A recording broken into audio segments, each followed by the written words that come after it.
Welcome to the internet. Welcome.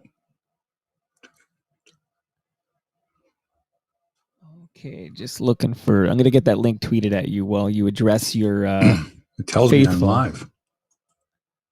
Oh, we're live. We're live. Hi, everyone. Welcome to the Red Carpet Show here. HEBSY on Sports, episode 239. Upcoming. The podcast is upcoming. You get the little preview here. And while we've got you, thanks for tuning in. However many of you, put your hands up there. We'll acknowledge as many of you as you can. And this is an interactive show. We decided that we'd like to hear from you. I mean, I like to think that I can come up with every single topic of discussion, but of course I can't. I might have missed some great tweets out there or certain moments in games that I didn't see because I was watching another game. That's the other thing. When someone says, when was the last time you watched a full game? Like start to finish.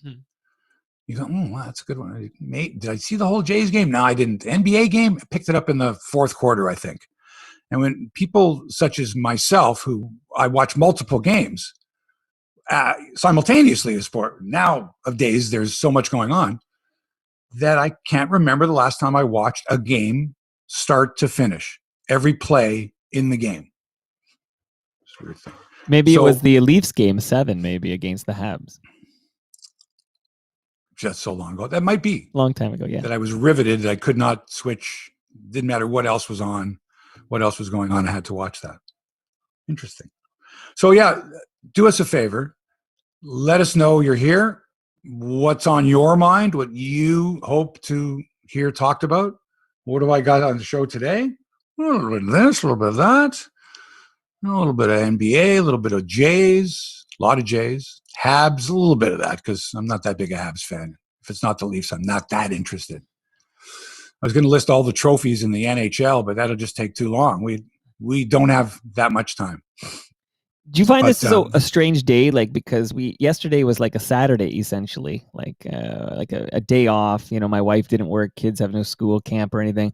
And then next, the weekend's tomorrow. So like today, I think a lot of people take the 4-banger, like the 4 days. I think most people who have like real jobs take today off. Like, I feel like this is like we're in the middle of a long weekend, essentially, even if it's unofficial. And can we rectify that? Is there any suggestions you have to alleviate that particular problem? Why would you just make it do it like the States, right? It's the July 4th weekend for the States. They make it a whole thing. It's like Thanksgiving. Make it a 4-day holiday, no matter where it occurs. In other words, even though it's July 1st yesterday, just say, listen, you can do your little celebrating, right? Or you can go nuts, but nobody goes to work the next day. It's a 4-day long weekend. Because you're right. There's a lot of people that were like, oh, geez, it kind of interrupts my week. And there's fireworks last night till 1:30 in the morning, and I got to get up at 7. No one wants to work today. Right? Like nobody wants to work today. No.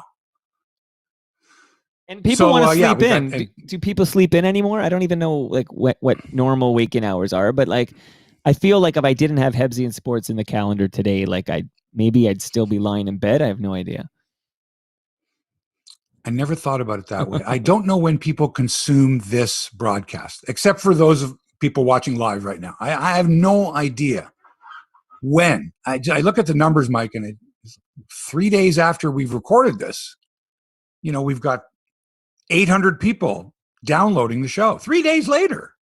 So we must be saying something that has some meat on it, as opposed to, it's already an old story by the time someone hears the show a couple of days later. So I'm amazed, even a week or a couple of weeks later, maybe someone's discovered the podcast or whatever, and they say, oh, let's see what else he's done. Like that's what I did with your show. I'm sure people, when they hear a Toronto Mike episode, go, oh, I wonder what else he's got. And they go through your catalog. Exactly. He had Mark Hebscher on. Oh, again, he had him on how many times? Well, I'm going to listen to all of those. Those are the goal. That's the goal. And while you're scrolling, you go, oh, he had so-and-so on? Wow, I got to listen to that one. So that's, I guess, how people discover and consume. Even this week, I discovered the KISS documentary on A&E. Now, normally I'm not channel flipping. Right. And if I am, it's between TSN and Sportsnet and CBC and that type of thing. But not normally A&E. Your mom's a big KISS fan. My mom's a big KISS fan because she met them, when no one knew what they looked like. And that's part of this documentary, which I was fascinated by. So I didn't realize how long they had gone wearing makeup on stage before they finally revealed themselves. I had forgotten the amount of time that they were mysterious and cartoon-like and superstar. You know, it was pretty wild stuff. It's good. It's a good documentary. Okay, we're going to get rocking in a minute here, but Dale Cadeau, it's 6:20 a.m. for him. He's back in Delta, BC. Hopefully it's cooling down a little. Hot enough for you? I know. That's a sad story there. That Lytton, I didn't even know about Lytton until I heard they hit like it basically burned up. It's burned up, and it was like almost 50 degrees Celsius there. Yeah, I saw a picture of someone on their deck, the tempered glass that they have, on the deck, the railing of the deck, right? Exploding. Oh my God, from the heat. Like not cracking, like. Yeah, it's scary stuff, man. Yeah, I feel for all of you. I have always said, having been born and raised in Southern Ontario here in Toronto, that we have the best weather in the world 365 days a year. Oh, I'm sure San Diego, California is lovely all the time. Right. But there's still the chance that California might tumble into the sea in the next few hundred years, right? Right. There's always that. And when they get severe weather down there, they get severe weather. So I feel for everyone and anyone that's involved, that lives somewhere. When someone says, why do you live there? Why do you choose to live there if they always have hurricanes? Oh, shut up. I want to say, don't worry about things like that. So I'm with you, man. Quick hello, though, to a few people on your YouTube page. I just want to say hi to Paul Hawkyard. He says, good morning, gentlemen. I don't see any gentlemen here, but we'll take it. Moose Grumpy. That's my line. That's your line. Moose Grumpy says, good morning, everyone. Wayne Brown, he's checking in from Lethbridge. Nice. And Daniel Finkler says, good morning. He's watching. I love it. Daniel Finkler always has something. He's got the Austrian Grand Prix on the TV. Styrian. Oh, that's right. It's the Austrian. This is right now. He says the Austrian Grand Prix is on the TV in the background, and he's listening to HEBSY on Sports. Good. As long as we're not in the background and he's paying rapt attention to the Austrian Grand Prix, the practice runs. Right. Is it going to be Verstappen this week? Is it going to be Lewis Hamilton this week? They're back and forth, those two. And ever since that documentary came out on Netflix about F1 racing, people are just hook, line, and sinker. It is very exciting. I got to check it out. When I covered it, it was so glamorous. Yeah. Like the most beautiful women and these guys. And most of the drivers are little guys. Like Gilles Villeneuve, Jordy, these are little guys. Right. They're teeny tiny guys to fit into that cockpit. Now, not now. There's some taller guys. But back then, they were all wee fellas driving those things. Are we ready to go with? Yep. I'm ready to rock here. Okay. All right, man. HEBSY, we're live in... we're kind of live now, but I'm recording in 5, 4, 3. The following podcast is brought to you by Crosswinds Golf and Country Club in Burlington. Yes, golf is back in Ontario. We were the last to get it back, but it's the best here. And Crosswinds should be on your list of courses to play if you haven't already had the pleasure. Why Crosswinds? Why not? No, for one thing, the views of Rattlesnake Point and Mount Nemo and the surrounding Niagara Escarpment are, can I say it, breathtaking. The conditions at Crosswinds are always pristine, which is rare for a public course. Trust me, I've played some dog tracks before. Not Crosswinds. The people there are friendly and knowledgeable. They don't give you a hard time. They don't hassle you. Come on, hurry up, let's go. There's people waiting. They don't do that. They're chill. They want to make your experience an enjoyable one. And the attention to detail at Crosswinds is second to none. Trust me when I tell you, I've played a lot of public golf. Nothing compares to Crosswinds. I played there yesterday, had a fabulous time, even made a birdie on 14. Woo. About a 35-footer, man. Like the ones the pros make. Wow. A HEBSY award if there ever was one. If you're looking for a wedding or a banquet venue, look no further than Crosswinds. They've got you covered with amazing facilities. Go to crosswindsgolf.com, book your tee time online, and see what else they have to offer. And don't forget to tell them that HEBSY sent you. Now, Mike, let's start the podcast.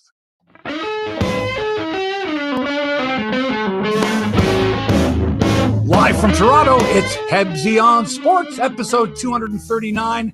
Happy Canada Day. Happy the day after Canada Day. Happy the day before the July 4th holiday in the United States. What's that, Independence Day, as they call it? Yep. Isn't that a song by Springsteen? They play it every July 4th, I'm sure, on the radio. Here's one you'll love. It's Bruce Springsteen. No, you don't remember that? That's from one of the early albums. It's Independence Day. Oh, you do a good Bruce. Keep going. Mark Hebscher here in Little Italy. Toronto Mike at the controls of the mothership in New Toronto. And we're looking forward to an exciting show today. So much to talk about. My head's about to explode with the amount of sports. I thought I had everything going here, and then I was like, oh, geez, I forgot about Canada qualifying for the Olympics in basketball. Maybe 2 more wins.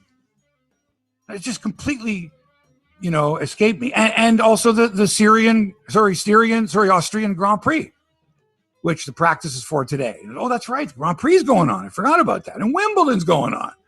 And golf's going on. And Euro 2020. What am I saying? I'm in Little Italy. And Italy's playing today. It's going to be wild here tonight if they win. Right. And they're going to be smashing windows if they lose, I fear. Because no matter what team you follow, if your team loses after the game and you've had a few drinks and you're walking through my neighborhood, there's a lot of anger. I don't like that. Thuggery. So just beware. Where was I? Oh, today on the show. The new look Toronto Blue Jays fell into some bad old habits the past couple of days. They've now been overtaken by Seattle in the wild card race. This is very disconcerting, and it's not a word I use often. Mind you, 3 of the Jays have made the All-Star team, so that's good news. But I'm having trouble believing that this Blue Jays team is strong enough to make the postseason. I know they made another trade this week. I know Springer's back. I don't know if they've got the horses. I'm also having trouble believing that the Montreal Canadiens will get swept by Tampa? Who's saying this? Habs swept? It's possible. Vasilevsky's pretty good. They got a lot of firepower on that team. Montreal threw everything they had them. In fact, I believe Montreal acquired a couple of kitchen sinks, and that didn't work either. Could be a sweep. Hey, did you see the ESPN lineup they announced for the future hockey telecast? They signed a 7-year deal with the National Hockey League. A lot of TV talent there, some of it from Canada. But does the announcing crew reflect today's society? Is there enough representation on the ESPN hockey broadcast crew? Think about that. Just think about it. A lot of talent there. Not exactly the most diverse group I'm talking about, especially in this day and age. Won't say anything more. Hey, the NCAA, the National Collegiate Athletic Association, is now allowing college athletes to make money off endorsements and the like. No more amateurism, and it's about time. Let these kids make some dough. You're in your algebra class, you're in 3rd year, you check your phone pings. You just made $500,000. You just sold merch, you've got endorsement deals, speaking engagements. Beautiful. What a world we live in. Fantastic. We'll talk about that as well. Phoenix is through to the NBA Finals, and the Milwaukee Bucks are 1 win away from joining them. And maybe without Giannis and Antetokounmpo. Lots of tennis news from Wimbledon, Euro 2020, soccer, golf. The story of a young lady as well who wanted to be the bat boy for the New York Yankees and finally got her wish 60 years later. Wow. First, let's say hi to Toronto Mike officially. Hebsy, please tell me you watched the YouTube broadcast of the Jays game this week. Yes, I did. Okay, when we get to the Blue Jays segment, I'm hoping you'll give your feedback. It's kind of controversial. A lot of people are not loving the approach that they take on the YouTube broadcast. Right. Well, they don't have to worry about it because it's a one-off. I think there's another one. I feel like you can go one night without Buck and Pat, or Buck and Dan, or Dan and Pat, or Hazel and Arash, or Jamie and Joe, right? Or Jamie and John. But he's now playing for the Jays. That's John Axford. He's off the desk. He's AAA, I think. So yeah, the cast of characters changed. But yeah, there's a certain familiarity, obviously. And now you get these interlopers. We'll talk about that if you really want to. Well, I do. I'm curious because I love your takes on Canadian sports media and broadcast. And this is not quite Canadian sports media, of course, but it's still an interesting approach. And again, it's not for us. You want to get into this now? Well, if it's maybe first. first, like before we get into it, I can tell you that I got a love letter from my balls this morning, and they're grateful because the Lawnmower 4.0 has them very, very, very happy. So thank you, Lawnmower 4.0 from Manscaped.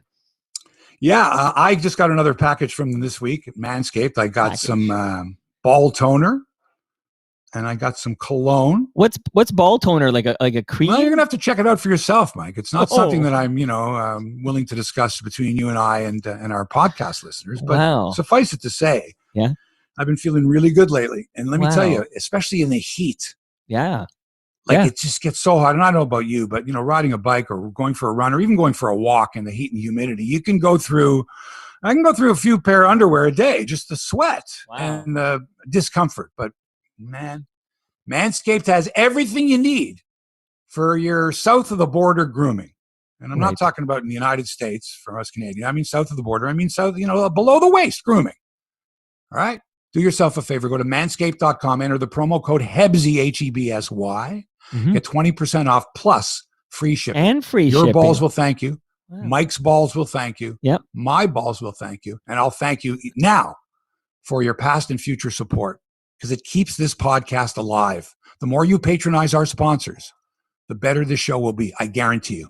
Hey, on that note, thank you, Neil Jenkins. I'm just on the YouTube page because, of course, if you're listening to the podcast, as most people do, you might not know that at 9:20 Eastern every Friday, we're live on HEBSY's YouTube page. And Neil Jenkins just ordered one today, a Lawnmower 4.0, and he did use the promo code HEBSY to save the 20% and get the free shipping. So shout out to Neil Jenkins. Great. Appreciate that very much. I think you know how podcasts work when it comes to making money. Some people are in the business to make as much money as they can, sell as many commercials as they can, and maybe the content suffers. Here it's the opposite. It's like you can't, the content can't be affected by it. Right. Some people say too much content, too much content. It's a lot to take in. And we're telling you the truth here. We're not shitting you. Like Mike and I both use the product. Sure. That's the reason we agreed to take them on as a sponsor. Right. We're not going to push something on the people that we haven't used ourselves. We eat our own dog food around here. You got it, man. You got it. You want to talk Blue Jays? Yeah, but let's talk about this YouTube match because I know you're just dying. Well, only because I checked it out. You didn't like it. I don't think it was for me. Like, I don't think it was for Gen X and baby boomers. I really think this was aimed at a younger demo, and it's hard to judge it with my, mid to late 40s brain. But what was your take on it? I thought it was great because I was prepared to not hear a local broadcast that every single Blue Jays game that I've ever watched, I do believe, has been the local broadcast crew. It's been on Sportsnet or TSN or when it was on radio, it was on radio. And so I've never really paid attention to any other broadcast involving a Blue Jay game. When it's a national game, no matter what the Toronto team is, Canadians tend to go, oh, they didn't say enough about this, or oh, they misspelled that. Whenever our teams are on American national television, we get upset. Which is playoff games. For the most part. Sometimes it's a game of the week and it's on, let's say, ESPN and it's the Raptors and so we bitch about that as Canadians. We're kind of entitled to because of all the mistakes the Americans have made. I don't have to go over all of them, but the upside down flag's probably the best one. Right. I mean, you can't do that to us. Come on, man. We're Canada. Don't fuck with us like that. Upside down flag. And you wonder why some of us go dumb Americans because we think that you should know about us. We know minutia about the United States. How come you don't know that we don't have snow here in July? Anyway, so on that broadcast, I learned more about baseball during the course of that game, right? More about baseball outside of the Blue Jays, which I know a heck of a lot about because all the broadcasts are about Blue Jay players, Blue Jay profiles, Blue Jay stats, right? Right. So now I'm getting a different perspective. And these are strangers, Brian Kenny and Mark DeRosa used to play here I did for a short period of time. But he's got that kind of Philadelphia, that kind of, I played the game not that, long ago. And Sarah Langs, who's an absolute expert, I follow her on Twitter, knows baseball trivia and stats, and they got a great stats group. And even the pre-show with Adnan Virk and Buck Showalter is tremendous. These are knowledgeable baseball people, not knowledgeable Blue Jay people. Like Brian Kenny didn't know that Buffalo is now playing in Trenton AAA season. Right. So things like that drive us crazy. Right. How does he not know that? Because he doesn't do Blue Jay broadcasts all the time. He works for the MLB network. That's 30 teams. He can't know the AAA affiliate. He can't be expected to know that. But we think he should. And we don't think they should be talking, about nonsense while there's a ground ball to the shortstop that could be two. Well, that's just it, right? There was a lot of chit chat and meandering about. That's what I do when I watch a ball game. I don't stop in the conversation when the ball's hit. You see what I mean?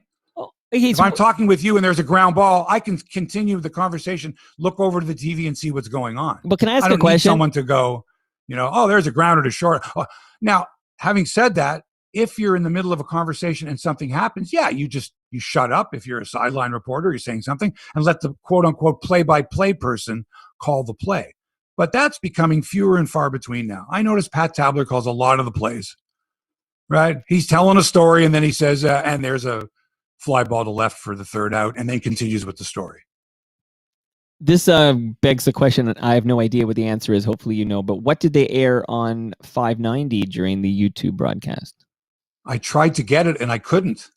I wanted to listen to the audio to hear Buck and Pat, but I couldn't. They wouldn't allow me to. It was blacked out. It was CBS radio or something like that. And then I tried to get it on the other Sportsnet stations, Calgary and Vancouver, but they wouldn't allow for it either. But you don't have a radio? No. Okay. I still have a couple lying around I still use. Maybe I don't have a radio. Okay. I shouldn't say that. I actually do. But I don't think I can get the signal. I'm in a basement apartment. I'm serious. Okay. And downtown here, there's a constant hum, and you know this, Mike.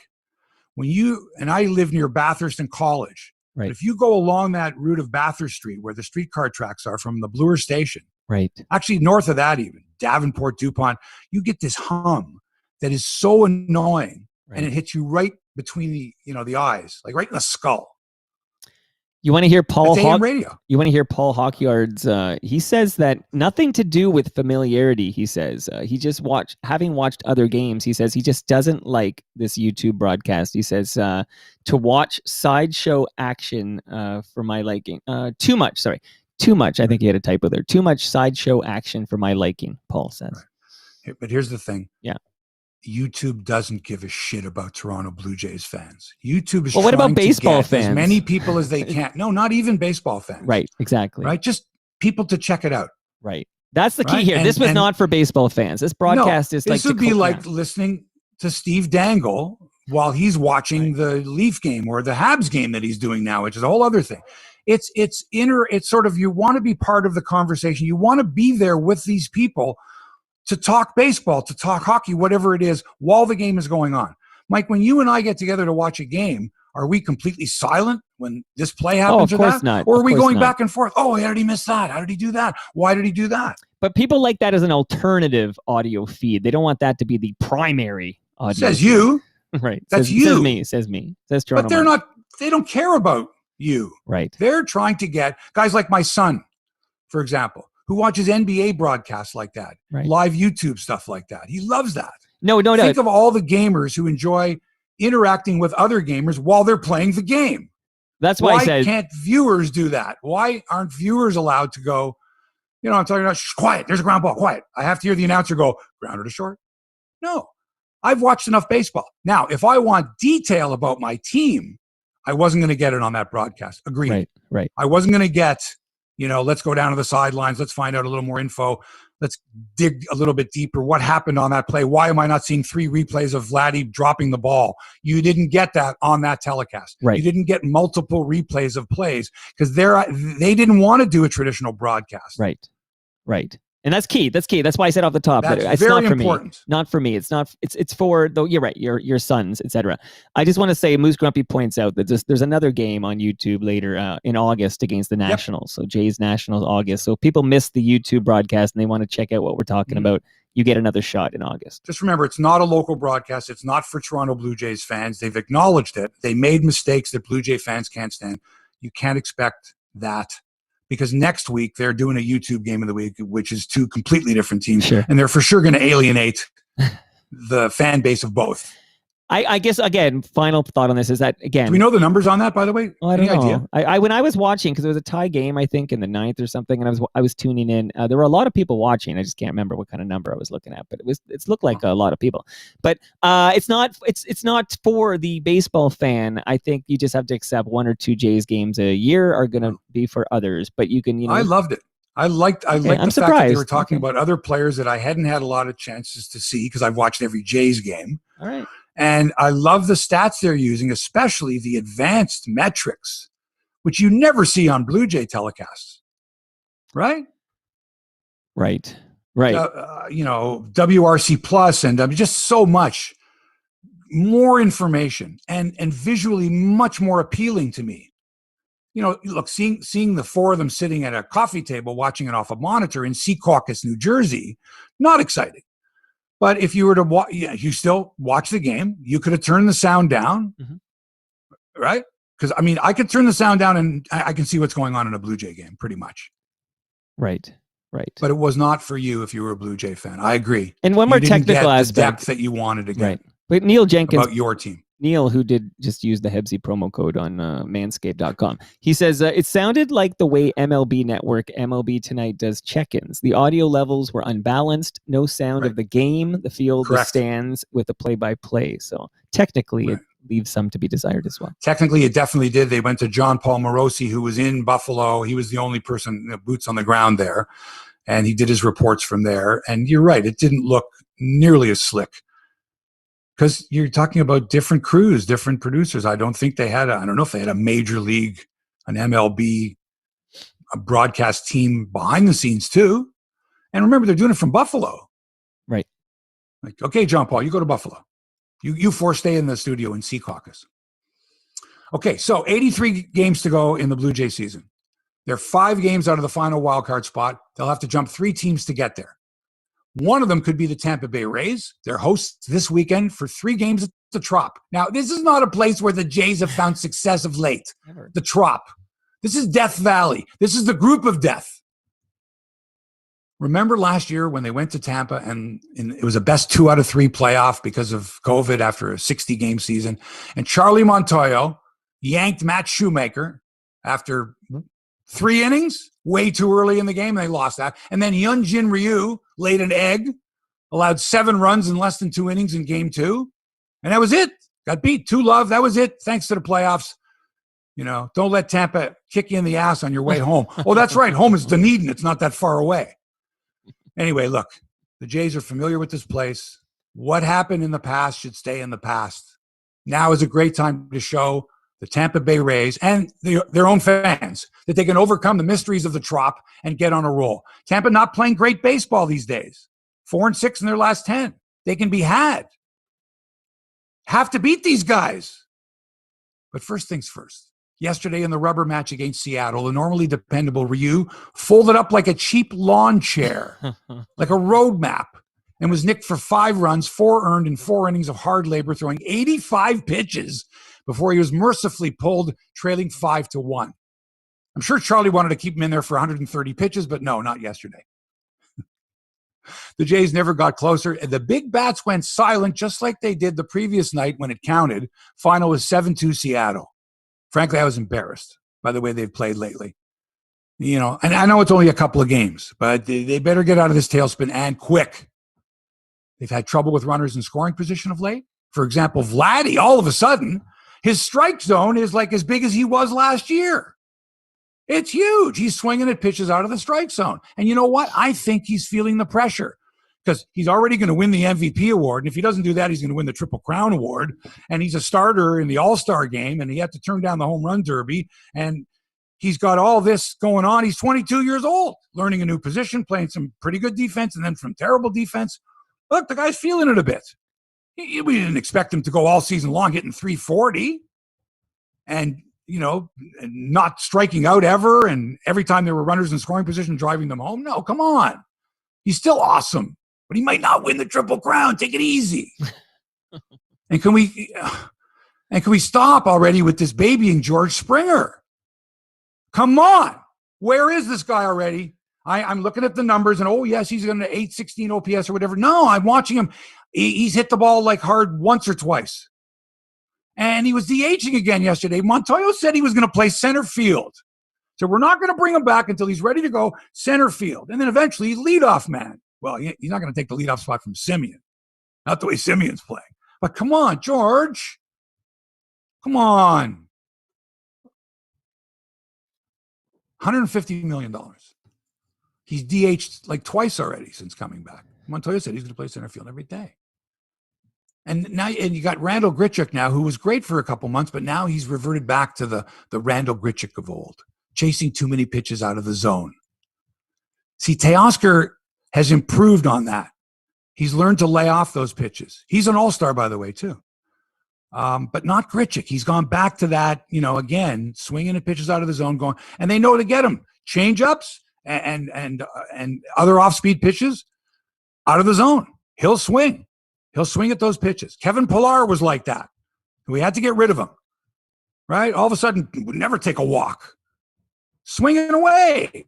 Bad pitches. Pitchers love that. They love getting you to swing at a pitch that's not in the strike zone. Why should I pitch in the strike zone when you're going to swing at pitches out of the strike zone? So that's Grichuk.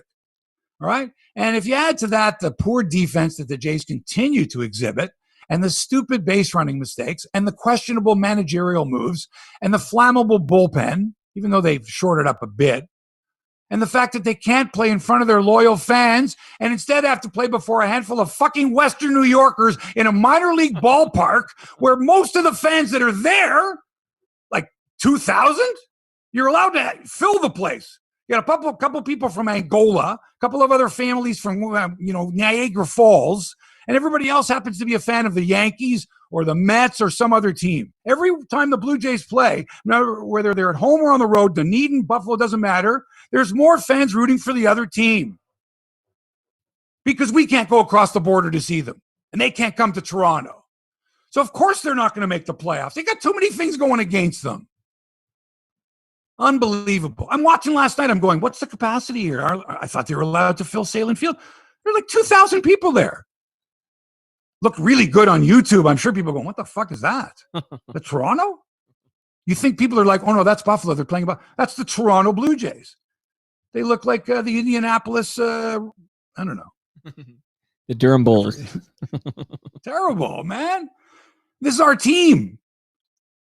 And look what they have to endure. They're going to go back after Vladdy. Of course, Vladdy will be a first ballot Hall of Famer. And when he does enter the Hall of Fame, he's going to go, oh, man, I remember back the first couple of years, I didn't even know what Toronto looked like. We played here, we played there, whatever. Vladdy's going to end up being the mayor of Buffalo. That's what's going to happen. Right? He'll hit a bottom of the ninth home run at Salem Field to deliver the pennant or something like that, some big event. And then the World Series will be in Buffalo. Okay. And Vladdy will hit like the game-winning homer in the seventh game, and he'll be a superstar in Buffalo, and he'll own land in Buffalo. He'll be the mayor of Buffalo. He'll be the governor of New York State. Vladdy Guerrero Jr., who speaks perfect English. You saw him mic'd up on the YouTube game. Hey, man, how's it going? And I don't blame him, I guess. It's like, I don't want to make a mistake and say something wrong, but you can tell. He has no problems communicating in English on the field. He may not be the Queen's English, but he can understand it. He can speak it. Come on. It's a ruse. I love it, man. I love it. Oh, man. I love it. I just want to get out of the way. There's too many issues, Mike. I'm too worried. There's too many teams they have to chase. They've now fallen behind Seattle, right, in that wild card race. And that's just to get to the wild card. That's the hope to play one game. Please get us in so we can play one game. And then adjust our pitching rotation so that we've wasted all opportunities, and we have to start Wilmer Font, as the opener in the one game wild card playoff, right? And all hands on deck, right? In fact, Vladdy is like our number 6 pitcher because he had to pitch a couple of innings because there was nobody left. Let me go on the record. Let me go on the record What? To say that should the Jays be lucky enough to host a playoff game in this season, it will be at the park formerly known as Skydome. Oh, no chance. I know. I'm going on the record now. It's a long way to go, Mike, but yeah, I'm they're just not going to allow. People have. Jeannie Bouchard begged Montreal, please let 21,000 fans into the Bell Center for the Habs in Tampa. It's a Stanley Cup final. No. Don't forget, we're talking about October. All of a sudden? We're talking about October here, right? But we're also talking about what government? Yeah, but they are making exceptions for, obviously, Tampa Bay has been allowed. The Tampa Bay Lightning have been allowed to cross the border here in play. Right. Well, that's the Tampa Bay. We'll see. Yeah, it would be lovely. I agree. What a way to come back to Toronto. By the way, come on. But still, I'm envisioning Buffalo. Ladies and gentlemen, welcome to Salem Field in Buffalo for Game 7 of the World Series. Los Angeles Dodgers and the Buffalo Trenton Toronto Blue Jays. Okay, by the way, Vladdy Guerrero Jr., most votes in the American League for the All-Star game. Well deserved. Well done. Most in the National League, Fernando Tatis Jr. All the juniors. Here's your American League starters. Okay. Sal Perez of KC at catcher. Vladimir Guerrero Jr. at first base. Woo! He's either the best fielding first baseman, and then the next day he's the worst fielding. Like, he's dropped a couple of balls like right in his glove there. Clang. But he's also made some phenomenal plays. Right. So he's your first baseman in the American League. Second baseman, Marcus Semien of Toronto. Wow. And not bad. A 905 OPS. Third base, Rafael Devers of Boston. Shortstop, Xander Bogaerts of Boston. And in the outfield, Mike Trout of the Angels, Aaron Judge of the Yankees, and Teoscar Hernandez of the Toronto Blue Jays. Woo! Your DH would be Shohei Ohtani, who I have a feeling is going to be chosen as one of the pitchers on that team as well. Okay, I have to tell you that Phil Parkinson LOL'd when you said Vladdy might win MVP because he's given it to that gentleman already. Well, I'm kind of kidding because it's just, this talk's been going on for quite a while, and it's natural. Who's having unbelievable breakout, incredible seasons, and naturally, there's your two candidates for the MVP. But this guy can do that, and this guy can't do that. Right. Let's wait a while. Let's see. Let's wait till the end of the season. You got the National League? Starters. Let's hear it. Yeah, let's hear it. What? Oh, I was going to ask if you had the National League lineup there. I've got it right here. I'm ready. Buster Posey at catcher. Freddie Freeman, who has Canadian roots, by the way. His mom was Canadian. At first base from the Atlanta Braves. Adam Frazier of the Pittsburgh Pirates at second base. Nolan Arenado of the Cardinals at third. Fernando Tatis Jr. of San Diego is your shortstop. Ronald Acuna Jr. of Atlanta is in the outfield, along with Nick Castellanos of Cincinnati and Jesse Winker of Cincinnati. I don't know if you've ever seen this guy play. This guy is awesome. 19 home runs, 48 RBI, a 987 OPS. Hell of a ball player. And the remaining All-Stars are going to be announced 4th of July. And each team's manager, that would be Tampa Bay's Kevin Cash, who the Jays are going up against this weekend. Good manager. And LA's Dave Roberts. They're going to choose their starting pitcher from among those selected. So the Jays get Tampa tonight. Rookie Alek Manoah on the hill for Toronto. I hope he buzzes the first hitter. Just high hard one. I don't love Fergie Jenkins would love that. I don't love your appreciation for the high heat there. Dangerous, right? These are you're a headhunter. That's a warning. You're a headhunter. It's no more dangerous than a football player whacking another guy after the whistle, hockey players smacking another guy after the whistle or when his back is turned. You get penalized for it. What's your penalty in baseball? Kick him out of the game? But you're literally throwing a ball 90-something miles an hour at somebody's head. No, you're not. See, that's just it. You're giving them a lot of credit. No. You're not throwing it at their head. You're throwing it in an area that's going to ensure that they don't get comfortable at the plate. They don't dig in at the plate and maybe lean over and smack that outside pitch. Chin music. Yeah, chin music, okay? Yeah, I remember. Bust them inside. But the point is this. It's been part of pitching since the inception of the game. And that is, if I throw one, it doesn't have to be up and in, but if I throw one, at your ribs, let's say, inside, well inside, I back you off the plate. You don't think I'm going to get you with the next pitch on the outside corner? You're not going to be leaning over the plate so fast. Right? And I might throw the second one inside as well. I might get a strike call. I might not. But I'll bust you inside my first two. And that'll give me the outside part of the plate. And I'll do it to your teammates. Okay? And after a while, I'll own the outside part of the plate. I can throw anything out there. And I can even miss outside and still get the call. Because you're going, in your mind, if he comes inside on me again, I can't be leaning out there. And if that pitch looks like it's going to be a couple inches from your chin, well, better not be leaning over the plate. Woo. Okay, now KM, I'm watching the live chat, which a lot of people I think slept in a bit because it's got a lot of action now, but it was a little slower than normal. I think that's because of the holiday yesterday. But KM, for example, like myself, passionately rooting for the Habs to get swept like that. I'm really hoping. I would love to see them go down 4-0, just to see like Habs fans sad. But like, why swept? Because that's like the most humiliating loss you can get in a final, right? Like, why do you want to humiliate them though? I can understand that for sport, like you don't like them for sport. But like, if you're telling me that you get as much joy and satisfaction out of your rivals' pain and suffering as you do joy and ecstasy of your team's winning, that's a very common thing in sports. Yeah, but not the same level. Just like the closest to, like the most joy comes from my team winning. Okay, Raptors 2019, you know the drill.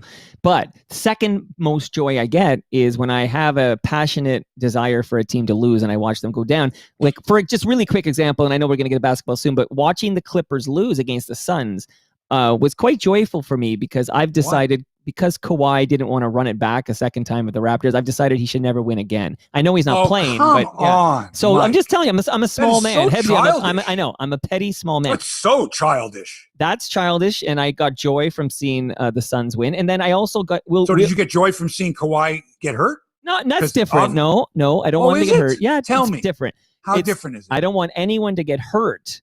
I would like to see the Clippers never win a title with Kawhi, and I would like to see the Habs never win another Stanley Cup. The next Canadian team to win a Stanley Cup is going to be my Toronto Maple Leafs. That's the way I see it. I'm going to let that settle for a second. Let it percolate. And I'm not shy about this. This is how I feel. And if that makes me a small petty man, then so be it. Thousands of people listening to you. It's real talk.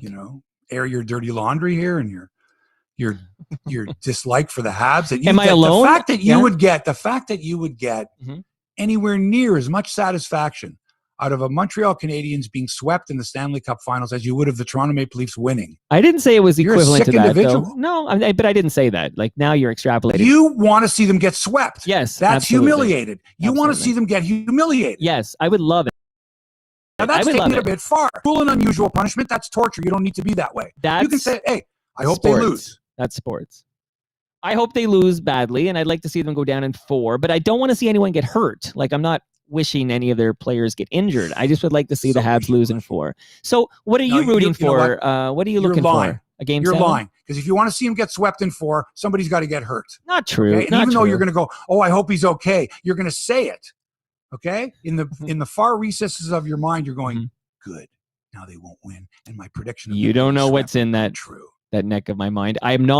I'm telling you now, I'm not rooting for any NHL player to get injured, and that's the truth. But I am rooting for the Habs to get swept in this series with great passion, by the way, but not the same level of passion I had for the Toronto Maple Leafs to win that frickin' Game 7 against the Habs. That was a whole different level. Right? Not that close. Because the Leafs aren't in this, so if you're going to watch, you've got to have some level of interest, unless you've got bets going. Oh, I don't have any bets going. Unless there's betting, and I think most of the people watching this, they've got a bet on the game, something going. Okay, they're not really fans of the Habs.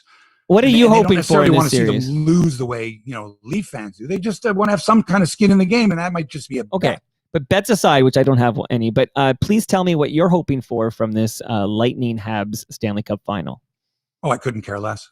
So you're indifferent. I'll watch. I think Tampa's got a wonderful team, and I think Carey Price is a great goalie, and I think Vasilevsky's might be as good, if not better. And Tampa looks like the better team to me. I picked Tampa to win it in 7. Maybe I gave Montreal more credit. Maybe Montreal's got a little something up their sleeve. Look, the other night they were like all over them. They outshot them like 33-0 or something like that. Couldn't do anything, right? And Tampa's explosive, and Montreal's not explosive. And Vasilevsky's a freaking wall. Anyway. Well, now they got to win. They got to win 4 or 5 here, so they're up against it. Is the game's tonight? Okay, it's up against the Jays game. Is this a must-win game for the Habs? I know you don't like that term. Of course it is, Mike. If you're down 2-0, Game 3 is a must-win game. Always for the team down 2-0. Always. Okay. So it's like saying, "Oh, I'm down. Love 40. Is this serve an important one?" Duh. So anyway, yeah. But that's an absolutely, elimination, have to sir. win this because, nobody comes back from a 3-0 deficit. Nobody, certainly in the Stanley Cup final. It hasn't happened since the Leafs in 42. Well, so you're watching tonight is what I heard. Because I'll watch the Jays game, and I'll also have on, there's other stuff going on. Yeah, I will. Of course I will. But the thing is, I can have it on in the background. And then when I hear scores from Cuthbert, then I know to look over there. Right. So I've sort of got it on in the background, but I can see it. I can sense it. Dr. Hockey. So I won't watch the whole game start to finish. Gotcha. The Jays game, I likely will have more of an eye on that because I have more invested. And it's a nightly thing with the Jays. You know that, Mike. It's a ritual. It's every night. It's a ritual. From April to October since 1977. It's pretty much been like that. Games on? Yeah, but for most of that, you had to listen to the radio, right? I did a lot of it. The other time when I was working, I had to watch 6 games at once or 8 games at once. So I couldn't get. No, I know, but there was for so long though. Unless you had some. There was 1 game a week on TV. Yeah, right. Yeah. Okay, ESPN announced their on-air talent for their hockey coverage starting next season. A 7-year deal. Among the notables, Ray Ferraro, as predicted, will be the lead analyst for ESPN, but will also continue on the Leaf broadcast on TSN. And we'll also do the World Junior games for TSN. What he won't be doing, certainly not as often, is it often or often? Often. You got to hit that T, man. Just like it's Toronto. Got it. He will not, however, be on as often on the show Overdrive with Brian Hayes and Jamie Noodles McLennan on a regular basis, as he has been for the last decade, I guess. I don't know. It's 5 o'clock. Here's Ray Ferraro. And he does it for all the TSN radio. I think almost all of the TSN radio stations. So the guy is on all the time. Sometimes he's in his car. He's got his kids. He's in the grocery store. It's like, oh, here's Ray Ferraro. He's on the golf course. He's about to take a swing. Right. And half the fun of listening to Ray Ferraro, if you never have on Overdrive, is where are you? I'm in the airport lounge. I'm here. I'm there. I'm getting on a plane. Let's make it fast. That's half the fun. He's everywhere. He doesn't want to be everywhere. Okay? Wants to be able to enjoy life a little more. ESPN, I don't know what they're paying him. They're not paying as much as they used to, I can tell you that. Nowhere close to it. They also hired Cassie Campbell Pascal. Yes. It was so easy when it was Cassie Campbell, but Brad Pascal is a heck of a guy. And anyway, so she's also been hired by ESPN, but I believe she will also be doing work for Hockey Night in Canada, maybe not as often as this year. But I think, listen, I've known Cassie for quite a while. She was still playing. When she first started in broadcasting, they miscast her terribly. They made her a sideline reporter and interviewer. Right. And you can't look good. You're standing, hi, here we are, rinkside, and then coming up, blah, blah, and now what kind of questions you can ask a sweaty hockey player? So I thought she was miscast. When I heard her in the booth as the analyst, the play-by-play color analyst, fantastic. And when they started putting her on, on the panel, same thing, really good. So I think for the first, and it must have been like 5, 6, maybe 10 years, and now let's go ringside, here's Cassie. And she would sort of have that deer in the headlights look in her eyes, where she wasn't comfortable being on the spot, ad-libbing, doing what they call a breathless in television, where it's like they throw to you and then you do a minute or 2 minutes of, you don't wait for another question, you just do your thing, right? Hey, and she was miscast there. She's excellent broadcaster. For your first, series of hits on live TV, I'm not talking like, I don't know, the games you would do for Leaf games on Global, whatever. Yeah. Did you have like some? What am I trying to say? Were you instantly great, or did you have to put in some reps before you got? For number one, you can't be instantly great. It depends on so many things. You can have all the knowledge in the world, but if the crowd around you is disruptive, or the players who are skating on the ice, because they always want to have the beautiful shot of, like, they always had the rink doors were open, and I would be rinkside standing on, like the rubber mat there that the Zamboni comes across. Right. But the players are skating like right by me in the warm-up. And so any hockey player, any individual that sees a bunch of lights on and someone standing with their back to you on camera can't help but do something to disrupt you. They can't help it. Okay. And if you happen to be standing in a place where the team, they're timing it so that they want to see the team coming onto the ice. So here come the players, and this happened with the Kings. Gretzky did to me one time, and I'm standing at Maple Leaf Gardens. The doors are open. Hi, everybody. Welcome to LA Kings. And what happens is they come out of their dressing room, and as they turn the corner, the first thing they see before the lights of the arena and the fans is this Yutz standing there with 2 cameras, 4 lights, with a microphone going, and here come the Los Angeles Kings tonight are led by Wayne Gretzky, who's got 45 goals and 32 assists. And he sees this and he's like, oh, I can't help myself. And he knows, because he can see the monitors, that they're shooting me from the waist up, let's say, or from the chest up. That's the shot. And so here he is, like below the waist, and he's whacking me with his stick. Or one time he grabbed the microphone cord. He's about to go on the ice to play a game. He sees Hebsy standing there. He can't help himself. He yanks the microphone cord one time. I'm telling you, they all do it. And so that live hit, it's like doing the live hits on the news. When they say, let's go now to the middle of the action, you know that as soon as people see that this reporter is on the air live, you know what's going to happen. You would do the same thing. Oh, hey, everybody. That's the life of a live hit reporter. I don't care if it's at a hockey game. I don't care where it is. You just don't know what's going to happen. You can't look good. You could look good, if somebody else makes you look good, but it's impossible. You're not the story. Like you're in the middle of a mob, or you're in the middle of a, hey, look at the guy on TV, What was it? Like one guy yelled at me, fuck him in the pussy or something like that. Well, that's the you okay? At me. That's strange. I'm like, dude, you got the wrong guy, or either that or you're taking a shot at me. But equally as inappropriate. Of course it is. But what people do when they see television cameras on would amaze you. You would. Normal people. Yeah. You see that, hey, look on TV. Right. The guys that run in behind, you see them dancing and then looking at the monitor to see themselves. Sure, of course. For crying out loud. Anyway, here's the deal at ESPN. Yeah. First of all, back in 2020, last year, ESPN offered a multi-year deal to NBA host Maria Taylor, who's an excellent host of the NBA show and also a very good sideline reporter, really good. They offered her $5 million a year to sign a new multi-year deal. And she's like, I think I want to wait around for Stephen A. Smith money, which is $8 million a year. But now, after the pandemic and after ESPN, is forced to, tighten the belt, she's been offered a new deal at between $2 and $3 million annually. Wow. That's huge. They're not going to pay that kind of money that they were paying before. And so she may end up going elsewhere, perhaps to TNT that has basketball, but now hockey as well. Right. She's a really good studio host, reporter, excellent. And I was thinking about this going, let's take a look at ESPN's hockey broadcasters. Not exactly a reflection of our society, Mike.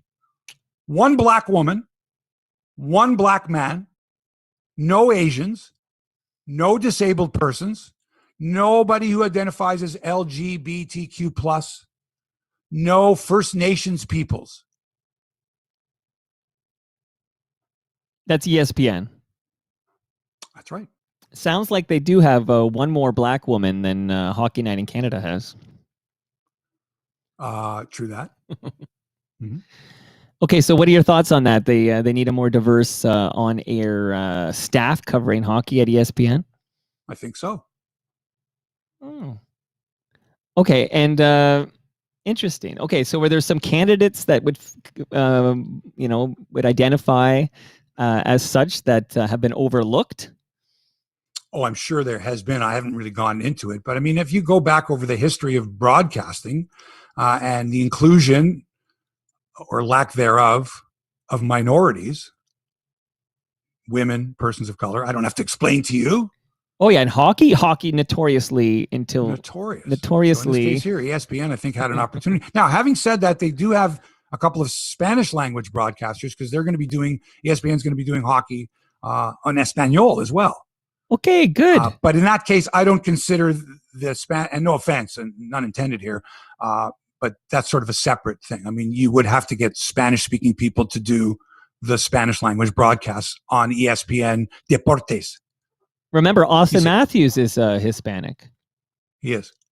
Anyway, So I don't know. It's not a reflection of society. And I think that they should, listen, if you're going to be inclusive, you need to include people that are part of the fabric of your society, part of your community. The ESPN represents the United States of America, which is pretty diverse. I'm not saying, hey, there's no Tibetans. Hey, where are all the Tibetans on the ESPN broadcast crew? No Azerbaijanians? The hell? You know what I'm saying? Of course, and part of the problem, of course, is that when you don't start at ESPN, you got to put in your reps elsewhere, and then you're ready for prime time or whatever. So it starts at the grassroots there. We need to get more people involved in hockey. And as we've talked about over the last few years, it's tough for non-white dudes to kind of feel accepted in the culture of this particular sport. Well, it's easier now than it was. Well, not easier isn't the right. It's less difficult now. Well, we're working on it. Hopefully we're working on it. Yeah. There is some progress, hopefully. But yeah, I think you need to be able to identify people like that and hire those people. Hire them. Train them. Make them better. Give them the opportunities. And then there'll be more of them available when the call comes out that we're looking for new people, you're in line. Whereas before you thought you wouldn't have a chance. Why would I bother? And I'll give you an example of that at the end of the show. Okay, cool. Persistence is very important, especially if you want to get into the broadcast business. Okay, NBA, the Toronto Raptors, good news and bad news. Here's the bad news. Guard Jalen Harris has been banned for 1 year because he violated the league's anti-drug rules. He's been dismissed and disqualified. The second-round pick from 2020 averaged over 7 points a game as a rookie this past year. He can apply for reinstatement next year. Way to go. I'm amazed at people knowing that there's drug testing, knowing that there's eyes everywhere, knowing that you can't slip up at all, and they continue to just do stupid things. Hey, what drug is it? I'm behind on the story. But if you violated the league's anti-drug rules, you got to believe that the league did their investigation, that this isn't a witch hunt on Jalen Harris. Right. And again, cannabis is not on that list, right? That's not on the list of drugs that'll get you banned. I believe they removed it, right? I feel like I read that. Okay, in the NBA, but there are many other sports and activities that if you test positive for marijuana, you're out. But not in the NBA. You're correct. Right. Okay. Milwaukee Bucks, one win away from scanning their ticket to the finals. They got to punch that ticket. What are you talking about? No.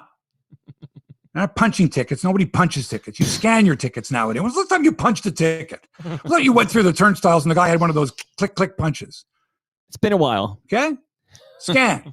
It's the 21st century already. Come on. Only because I'm sick of hearing people go, I only punched their ticket, because it's just it's ubiquitous, that expression. Get rid of it. Scan your ticket to the finals. And a meeting with the Phoenix Suns. They have one more game to win, as last night they beat Atlanta 123-112 to take a 3-2 series lead. Game 6 tomorrow in Atlanta. The Bucks were without their big star Giannis Antetokounmpo, who has a hyperextended knee. The Hawks without their big star Trae Young, also knee problem. And you know what? The Bucks are a better team without Giannis than the Hawks are without Trae Young. Trae Young is much more important to that team. They're in trouble if he's not available for Game 6 tomorrow. Right. And that's been a big issue in the playoffs, injuries.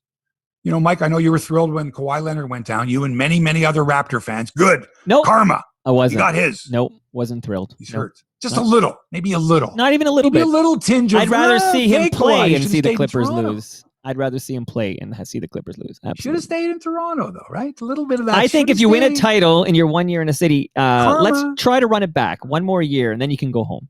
Karma. I'm just saying. He won a championship. You knew what was going to happen. You knew. Yeah.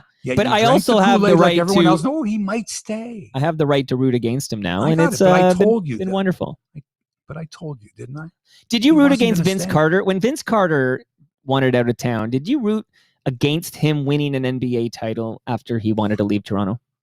You know, Mike, I don't have that in my DNA. I don't root against anyone. Okay. No, I don't. I've never said that person doesn't deserve to be in the Hall of Fame. And I hope that person fails. No. I root for people to do well, but I don't root against someone to fail. Well, you're a better man than I am. This is impressive. This is impressive. That's your opinion, and it's the right one. See what Patrick Beverley did to Chris Paul the other night? Punk move. Oh, my God. Now, having said that, Chris Paul is known as one of the great chirpers of all time and past the point of chirping. Right now, I don't know what's the next level. Chirping is supposedly there's some fun, and then there's trash talking, which is worse than chirping. Right? Right. Trash talking is like your mother sucks. You know what? That's trash talking. Okay. So Chris Paul, one of the great trash talkers. Michael Jordan was the best, apparently. Larry Bird was the great. In the Hall of Fame of trash talkers, they say Larry Bird, the greatest. Wow. The greatest. Wow. Like the best lines, like at the perfect time. Wow. Wow. So, someone said, hey, Chris Paul got his. He won his he won the Western Conference Championship. He decided he was going to give Patrick Beverley, who's a wild man anyway, a nut. Right. Just a little extra dig there, a little trash talk. I don't know what he said to him, but he said it, and Patrick Beverley turned around and shoved Chris, like gave him a smack right between the shoulder blades with both hands. But with Chris Paul's 250 pounds. But Chris Paul's back is turned to him. Like this is a punk move. Game's over, move. and it's just sore loser stuff. Awful. But you know what the worst part of it is when after he cools off, and then he tweets him or he tweets out saying that he's apologizes, and he lets people know. Right. What an asshole. Dude, you don't do that, man. You fucked up.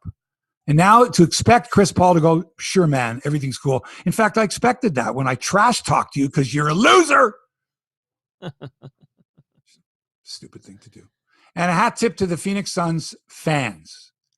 You think that Leafs fans are a patient lot? I know how many years it's been, but the Leafs did make the playoffs in a number of years, had opportunities, didn't get out of the first round many times. But imagine if in an 82-game schedule, your team won 23, 24, 21, and 19 games in succession. You went from 21 wins to 19. Right. And you want me to keep following this team? A horrible basketball team, the Phoenix Suns. But along the way, collecting top draft picks, making shrewd moves, trading for the likes of Chris Paul, who they acquired from OKC in November, and who's led this team to the finals.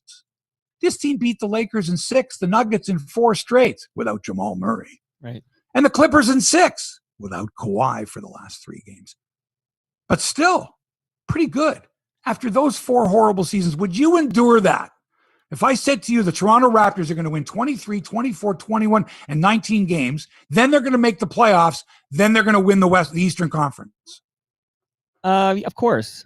I think every sports fan would endure that if there was a guarantee of some sorts that it would pay off. Like, it's never a guarantee. No, I know. Because we did endure that pretty much with the Leafs, right? And then we got these draft picks and we got the Austins and we're still waiting for some kind of horrible, disgusting seasons. Yeah, that? Remember the playoffs, dead last. Sure, yeah. Remember the whole getting rid of Kessel and Phaneuf and just kind of like scorching the earth. Last then, though, didn't they? Close. No, Austin didn't make was the playoffs in a few of those years. Actually, wait a second. They didn't make the playoffs. What, 8 years in a row or something like that?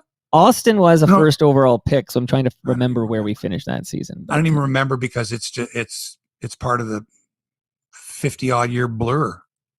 Whatever. So Suns' bottom line is you will put up with a lot for your home team, and well, they did, and good on them. You know when the last time Phoenix was in the final?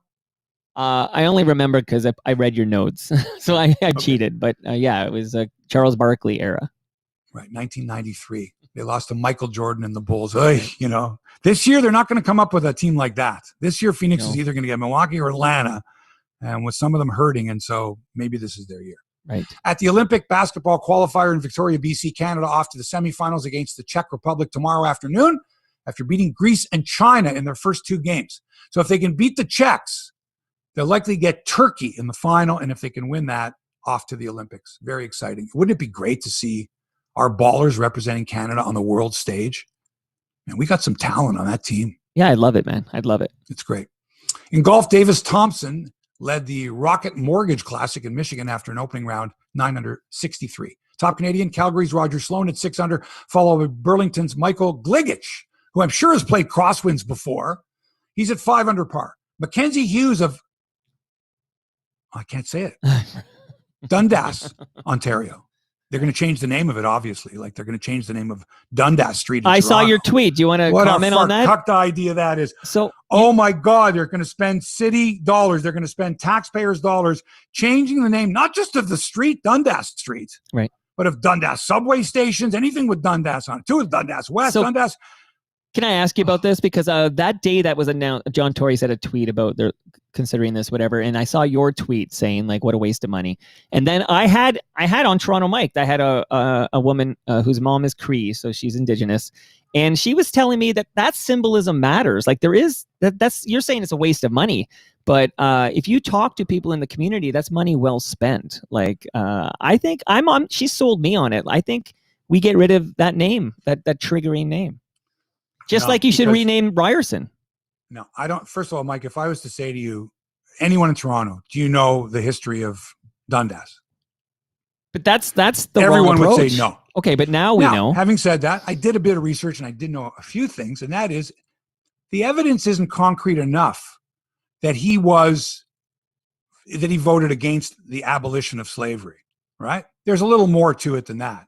But he's made out to be the guy that said, nope, we're not stopping slavery. We're going to continue with slavery. And that in of itself is enough of a reason to take down his name. And also the names of other people. And there's investigations going on right now with the names of not just street names, but names of parks and everything across this country as we speak, to dig up anything that would suggest that the person that erection or name is named after has no past history that suggests that they were involved in slavery or the abuse of Native peoples. And if that's going to happen, then it's just going to be a slippery slope. Listen to yourself. Never stop. Listen to yourself. Questioning the motives and the past of people. HEBSY, man, never going to stop. On this very program, which I've co-hosted with you for 237 episodes or something like that, 239 episodes. I heard you go off on the Lou Marsh Award because it was named after a Toronto Star writer who was slandering our Indigenous people. And he would use racial slurs against our Indigenous people. And you said you don't even want to say his name or have that name have anything to do with the award. So, correct. So the difference to you is money? No, the difference to me is you've got to show me concrete proof that this person was a horrible, horrible person and doesn't deserve to have their name on the streets.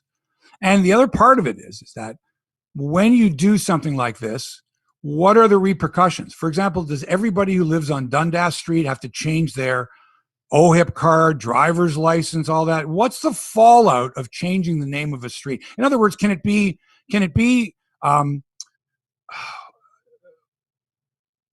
Donald Sutherland Drive, and then underneath that, formerly Dundas Street?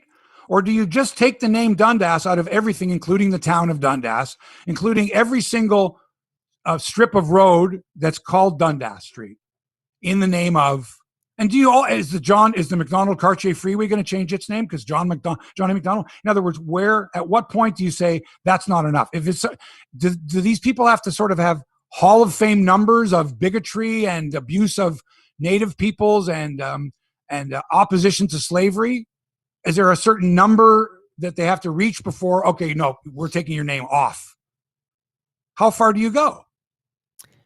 And how heinous a person did they have to be?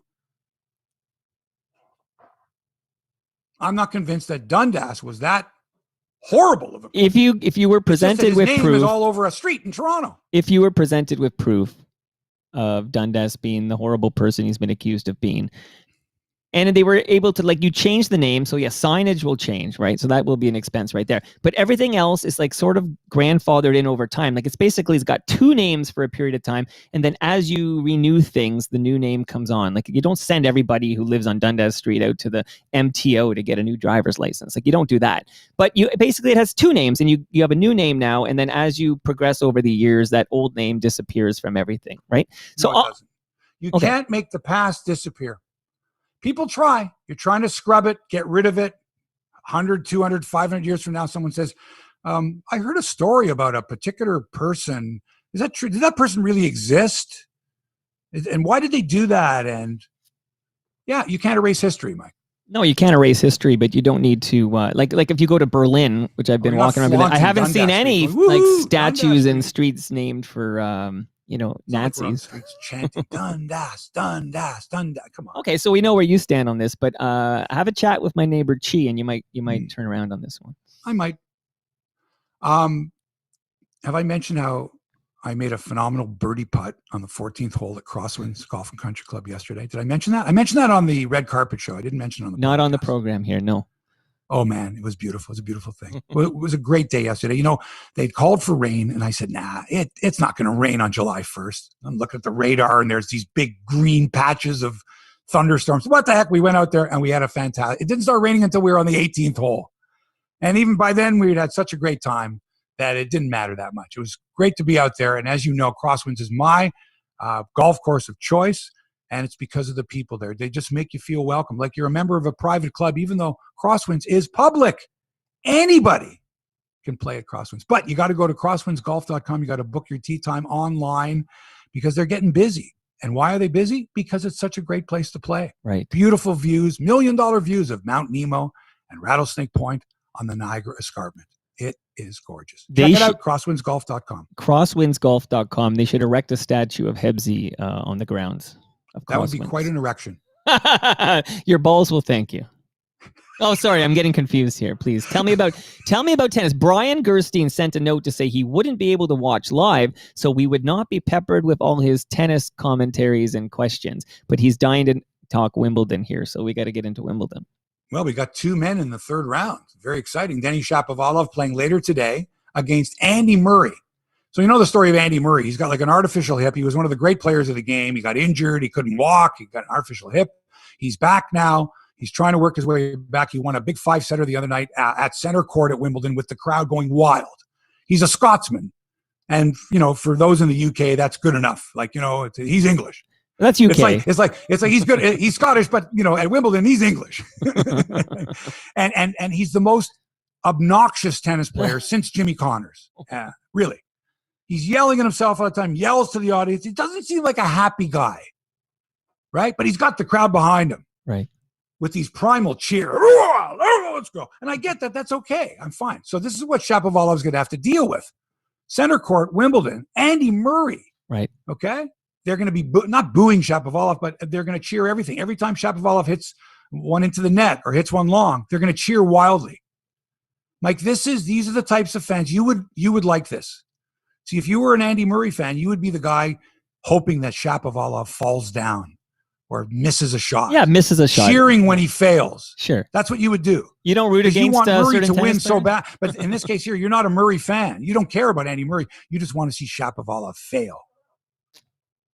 That's sports. Yeah, that's obviously not. I don't want to see. Yeah, right. I get your. Whereas I want to see a good match, and I want to see the winning shots hit as winners, not you failing by hitting one into the net. I want to see you earn that. I want to see winners. Well, we've established you're a better man than I am. We've already established that. So yeah, that'll be very exciting. That's later today. Felix Auger-Aliassime is into the third round as well. He gets Nick Kyrgios of Australia tomorrow. Woohoo! Whack job. That should be fun as well, because you never know what to expect from Kyrgios, one of the most unpredictable players in any sport today. Right. Or dare I say it, one of the most unpredictable human beings on the planet. Ugh. You just don't know what you're going to get. He might be unbelievable. He might play with a frying pan in his hand instead of a tennis racket. Is that legal? He might take on the chair umpire, screaming, yelling, try to intimidate his opponent, get the crowd on his side, get the crowd against him. Crazy. In the chat, people were dying. They were waiting to hear what you would think about of Bianca's performance Bianca Andreescu. Oh, the girl on the commercials. You know what? I went out and bought Gatorade. I saw her on the Gatorade commercial. Like that commercial. I'm thinking of getting the cool pillow on Sleep Country commercials that I see, because she looks like she's having such a good sleep, right? Her makeup's perfect, by the way, in that. And she's also on the National Bank commercials too. So I tuned in the other day. I think she was supposed to be on at 6 in the morning, like 6:30. I'm like, I'll catch some of the Bianca match, right? Right. And I turn it on, and I swear to you, it's over. It's already over. She lost like 6-1, 6-2. But she's entitled to cash in on her fame with these endorsement deals. That's what all athletes do. Like, she's entitled to do that. You're not upset that she's cashed out in that manner. You're just disappointed in her court performance. Yeah. I mean, come on. Getting knocked out in the first round? You're the 2019 U.S. Open champion. You're healthy now. I mean, you took 3 months off. You took more time off than George Springer. I get it. But now when you come back healthy. All right, how many matches do you need to return to form? I'm not saying that you should be favored to win Wimbledon, but I'm looking at the rest of the field. You can beat them all. You've done it before. Is it because it's grass? Is it something to do with Might be. But come on. Same with everyone else. It's my favorite surface. It's not my favorite. So I get it. But she plays hard courts. And then she said she slipped too many times the other day. Everybody's been slipping.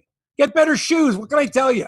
See, Serena Williams, I slipped on the grass. They got to change the grass there. The grass is no good. It's dangerous. How fucking bullshit is that? A moment ago, I hate people making excuses for losing, blaming the surface. It's the same for both players. Come on. Right. A moment ago, you mentioned frying pan. Somebody, and then that reminded me of a tweet you sent out the other day. You called Bianca once again a flash in the pan. You doubling down on that? I put a question mark next to it. Okay, so you're just wondering, is she a flash in the pan? Well, you tell me. Well, time will tell, but it's too early. She won the 2019 U.S. Open. This is 2021, so we need a bit more time. How much time will tell? Well, it's sort of like with oh my God, I was Jeannie Bouchard. Jeannie Bouchard. I was like, what the fuck? I got to get some pinties for lunch. So there you go. But Jeannie Bouchard, same thing. You need a bit of time. Like, this is, a weird couple of years due to the pandemic. So it's hard to treat it like a normal 2-year period in tennis because it's been different. So it takes more time before I'm going to agree with you. I know you put a question mark there, but flash in the pan, too early to say that. She won the 2019 U.S. Open. If she can get to the round of 16 in a major, that would be nice to see. She's a long way from that.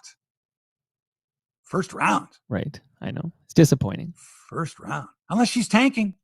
Because she's got more commercials to record. I don't know. All I know is she didn't have a coach. She fired her coach, and then in her press conference she goes, I didn't play very well. Maybe I should get a coach. She said it like that. I'm thinking, that's right. She's 21 years old. Oh, maybe I should get a coach. She just seems super disinterested. But she's super excited to be playing for Canada in the Olympics. Hope she does well. I do too. Or else it'll be the old flash in the old pan. Hey, would you rather she won a gold medal for Canada or another major? What's a gold medal for Canada? Don't ask me again. Anything. Gold medal for Canada above anything else. Anything. Except for a Stanley Cup championship for the Leafs. Okay. Yeah. That's it for tennis. All right. Euro 2020 soccer quarterfinals, Switzerland versus Spain today. And then the big one, Italy against Belgium. It's going to be wild down here in Little Italy. That is a big one. If the Azzurri win, it's going to be crazy on College Street.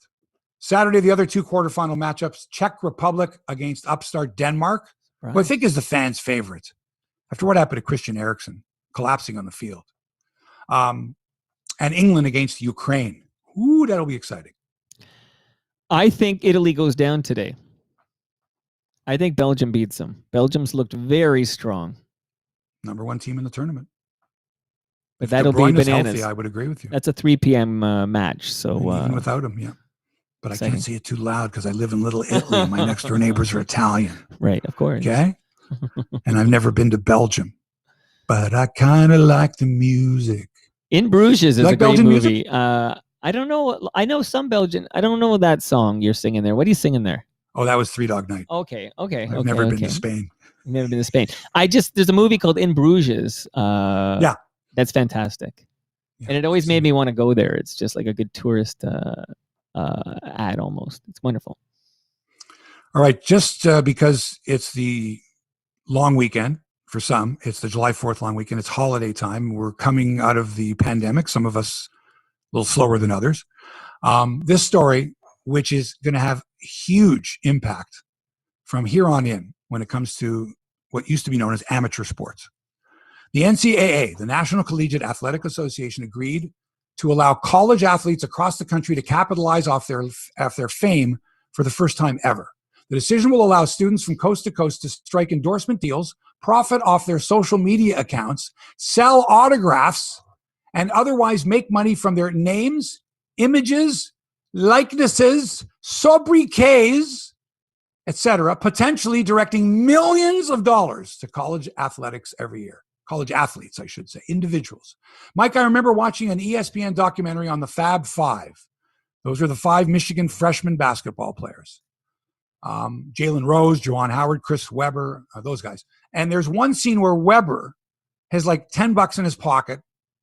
That's it for food. Right. And he passes by a large display window filled with Michigan jerseys with his name on it.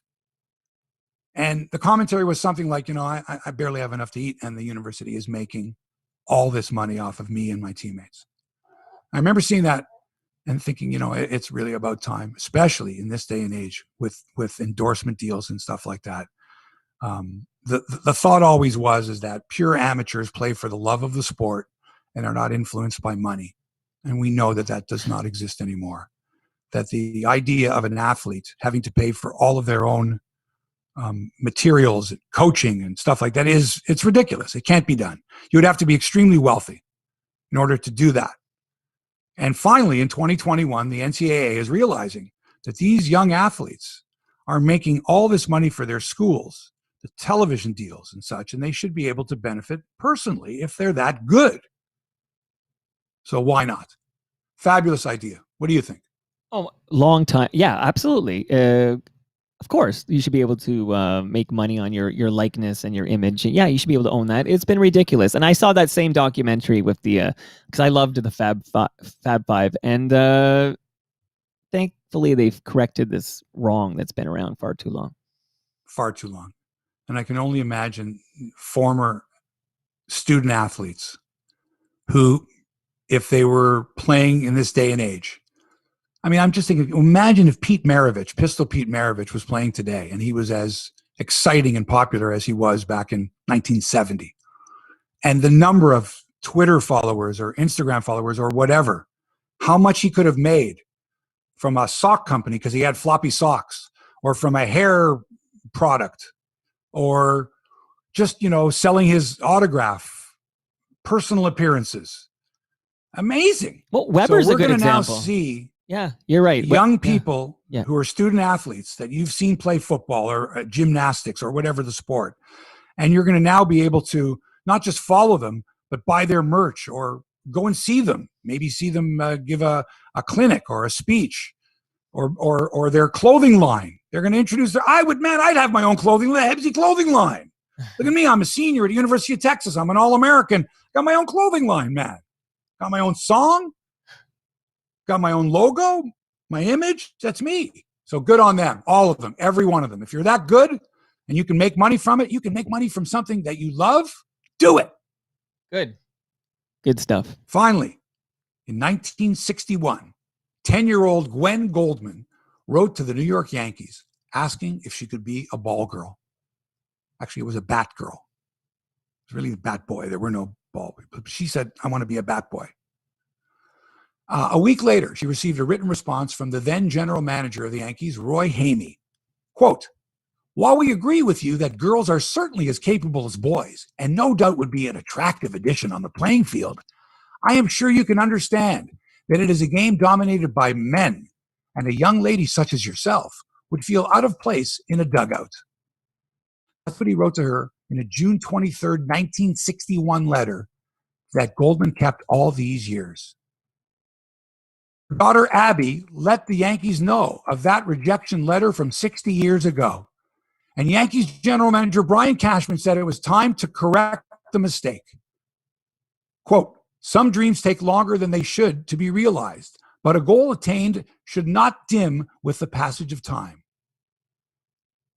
He asked in a June 23rd letter that Goldman become the batgirl for the Yankees game against the Angels last Monday. Woo.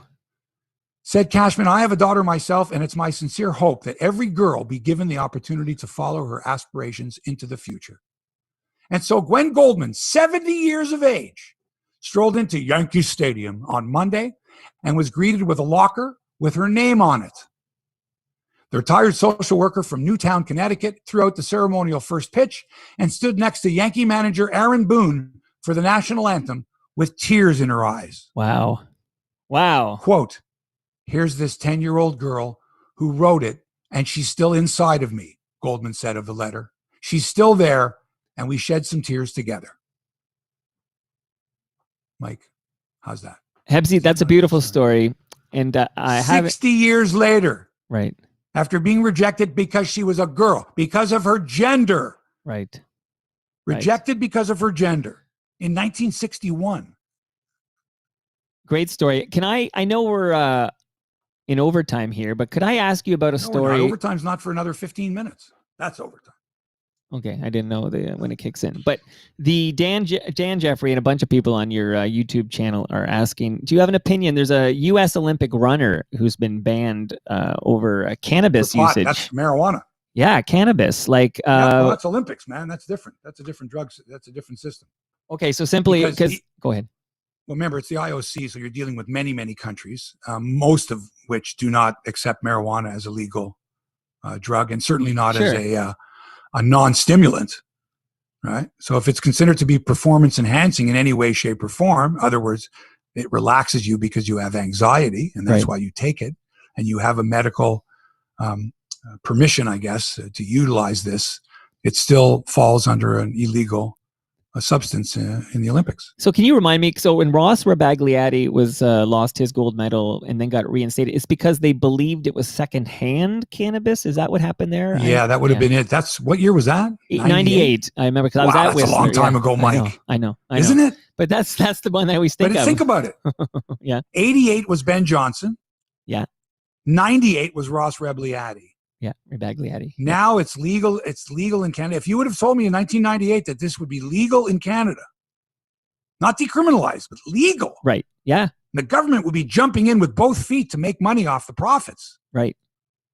I know. There's no way. How could that be? Right. And at the same time, how could the Olympic Games, not follow suit? Well, that's because Canada is a very liberal place. Yeah, I remember small L liberal. The IOC is the furthest thing from it. Sure. And there's still, even in the U.S., many, many, many states, it's a criminal offense to smoke some weed in the USA. That it is. Yeah. So, yeah. Okay. So basically, it's just a black and white. Cannabis is a banned substance. If we catch it in your system, you're going to be banned. This is a black and white No issue. Different than Silken Laumann with Sudafed, right? Whether she took it knowingly, unknowingly, it had an ingredient which she tested positive for, which was on the list of banned substances. And I forget this person's name, but they had to know that it was on the list of banned substances, and they couldn't take it after a certain time or it would show up in their system. Right. So to me, it's stupidity. But there's no excuse, right, whether you have to have it or not. Right, because you know the rules. It's illegal. Right. You know the rules. And the only way you can't lose is if you don't play, I believe is the line. But That's okay. what they say. All right. Let's wrap up this puppy. Episode 239 of HEBSY on Sports is in the books. Thanks to Toronto Mike for production and inspiration, as always. And thanks to our sponsor, Crosswinds Golf and Country Club in Burlington. Go to crosswindsgolf.com. Book your tee time online. And don't forget, tell them HEBSY sent you. I don't know if there's a little box there where you can put in comments, HEBSY sent me. But when you get there, right, just yell his name. We're also sponsored today by Mike's favorite ball cleaner. That's manscaped.com. For great grooming below the waist, go to manscaped.com. Use the promo code HEBSY for 20% off and free shipping. Your balls will thank you. Right, Mike? Yeah, and shout out to Jeremy V, who just right now bought the Lawnmower 4.0 and used the promo code HEBSY at checkout. So he wants to say thank you for an awesome show every Friday. Oh, and by the way, a former sponsor of ours, our good buddy Johnny V, just had a baby boy. Hey, congrats to Johnny V. Shout out to Johnny V. Yes. Okay, folks, that's it. Thanks for allowing us into your headspace. Back with another exciting episode next week. Until then, have a happy Canada Day week and happy 4th of July. So long for now.